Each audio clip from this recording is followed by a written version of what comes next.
National health machine పేరు మీద కేంద్ర ప్రభుత్వము అన్ని హాస్పిటళ్ల నిర్వహణ కోసము అన్ని రకాల సహాయ సహకారాలు అందిస్తూ ఉంది. ఇవాళ హాస్పిటల్స్ నడుస్తున్నాయంటే నేషనల్ హెల్త్ మిషన్ సంబంధించిన నిధుల ద్వారా మాత్రమే నడుస్తున్నాయి. కానీ గతం నుంచి కూడా, ఇప్పుడు కాదు, గతం నుంచి కూడా హాస్పిటల్స్ అన్నీ కూడా నిర్లక్ష్యానికి గురవుతుంది. హాస్పిటల్స్లో కాటన్ ఉండదు, ఇంజెక్షన్స్ ఉండదు, కుక్క కరిస్తే ఇంజక్షన్ లేదట. ఇంత డేంజర్. ఏ హాస్పిటల్లో కుక్క కరిస్తే ఇంజక్షన్ లేదట, షార్టేజ్ అట. ఇప్పటికే కుక్కలు ఎక్కువైపోయినాయి, చిన్నపిల్లలు వస్తుందని చెప్పి మీడియా అంతా కూడా కోడే కూస్తున్నది. ముఖ్యంగా ఒక్కొక్క స్టెప్ బై స్టెప్ హెల్ప్ చేయాలనే ఉద్దేశం, సహకరించాలనే ఉద్దేశంతో వేములవాడ, హుజరాబాద్, కృష్ణాబాద్, జమ్మికుంట ఈ 4 హాస్పిటల్స్ సంబంధించి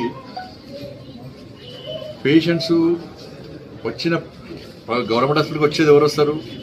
పేద మధ్యతరగతి ప్రజలు మాత్రమే వస్తారు. వాళ్ళకి ప్రైవేట్ ట్రీట్మెంట్ చేసుకునే స్తోమత ఉండదు. హాస్పిటల్ పోతే అందరు డాక్టర్లు ఉంటారు, అన్ని ఎక్విప్మెంట్స్ ఉంటాయి, మనం బయటకు రావచ్చు అన్నటువంటి ఒక భరోసా వాళ్ళ ఉంటుంది. కానీ అంత ఫీజులు డబ్బులు చెల్లించే స్తోమత ప్రజలకు లేదు కాబట్టి ప్రజలు ప్రాణాలు పోతుంది. ఇటువంటి పరిస్థితుల్లో వైద్యాన్ని కూడా మనం ఇంపార్టెన్స్ ఇద్దామని చెప్పి ఈ హాస్పిటల్స్ నడవాలంటే నేను ఏం చేయగలను అని చెప్పి ఎవరు సూపరింటెండెంట్ గారితో అందరితో మాట్లాడిన తర్వాత వారు కూడా వాళ్ళ స్టాఫ్ మీటింగ్ పెట్టుకొని వారు కూడా మాట్లాడుకొని ఇక్కడ హాస్పిటల్ వీడికి వచ్చిన పేషెంట్ బయట ప్రైవేట్ హాస్పిటల్ పోయేటువంటి అవకాశం ఉంటుంది. వారు చెప్పిన తర్వాత దాదాపు ఈ మొత్తం కలిపి వేములవాడ, హుస్నాబాద్, హుజరాబాద్, జమ్మిగూడ సంబంధించి 5 కోట్లకు పైగా ఎన్ఎండిసి వారితో మాట్లాడి సిఎస్ఆర్ ఫండ్ మనం తీసుకోవడం జరిగింది. ఇక్కడ స్టాఫ్ కూడా చాలా యాక్టివ్గా ఉన్నారు.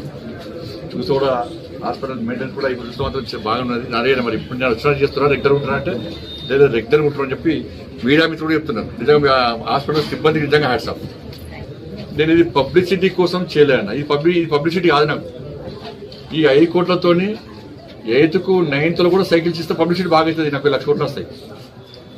కానీ ఓట్ల గురించి నిరంతరం ఆలోచించద్దు అని చెప్పి రాజకీయ నాయకులు బిజినెస్ ఎంత పైసలు పెడితే ఆ నోట్లు ఆలోచిస్తారు. కానీ ఆ ఆలోచనతో కాకుండా అంటే పేదలకు సేవ చేయాలని చెప్పి ఆలోచనతో, పేద ప్రజలను వాళ్ళ ఆరోగ్యాలు కాపాడాలని ఒక ఆలోచనతో ఈరోజు అన్ని ఎక్విప్మెంట్స్ ఇచ్చినాం. కానీ ఇంకా కొన్ని స్థానిక శాసనసభ్యులు మంచివాళ్ళు పొన్నం ప్రభాకర్ గారు కూడా రావచ్చు ఉండే, ఫోన్ చేశారు. నేను కూడా ఫోన్ చేసే వారికి, ఎందుకంటే మళ్ళీ మీరు వేరే రాస్తారు, అంతకు ముందు చెప్తాను నేను. మరి వేరే ఎమర్జెన్సీ కార్యక్రమం ఉండడం వల్ల వారు రాలేకపోయారు. దాన్ని మళ్ళీ వేరే తిప్పి రాయద్దని చెప్పి మేము అందరికీ విజ్ఞప్తి. తప్పకుండా స్థానిక శాసనసభ్యులు చాలాసార్లు మేము మాట్లాడుకున్నాం. ఈ హుస్నాబాద్కి ఏం చేయాలో అన్ని రకాలుగా చేసే ప్రయత్నం చేస్తాం.